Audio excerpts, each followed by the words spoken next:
They call it a system. But systems have gears you can see. This one doesn't show you anything. It only lets you feel the pressure. It starts quietly. A language that sounds like promise but behaves like control. Words like freedom and security worn down smooth from too much repetition until they stop meaning anything at all and start functioning like commands. You don't notice the switch because no one announces it. One day, you're choosing. The next, you're just reacting between two pre-approved shapes of disappointment, clapping for the one that hurts you slower. Politics is not a battlefield. That would imply a winner. It's a room that keeps rearranging itself so you never find the exit door twice. And inside that room, they keep talking about you as if you're not there. You become an idea they argue over, a statistic that breathes, a demographic with a pulse. And if you listen closely, beneath the speeches and the slogans there is something else. A low, constant hum, like machinery behind a wall that was never meant to open.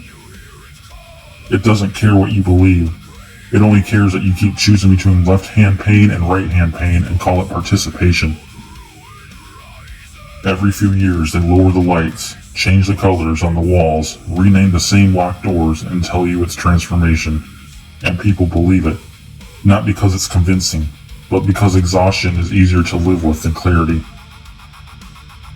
The worst part is not the lies, is how familiar they become.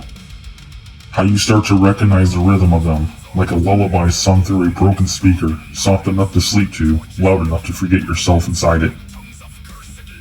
Somewhere in all of it, you were supposed to be represented, but representation is a mirror held up in a dark room by someone who refuses to face you directly. So you see motion. You assume meaning. And the machine continues, not as a monster, not as a conspiracy, but as something far worse. A habit. A habit that learned to speak. A habit that learned your name. A habit that only functions when you keep believing there is a difference between being led and being left with no other direction. And still, you wake up in it. You debate inside it. You hope inside it. As if hope itself was not already accounted for in the design.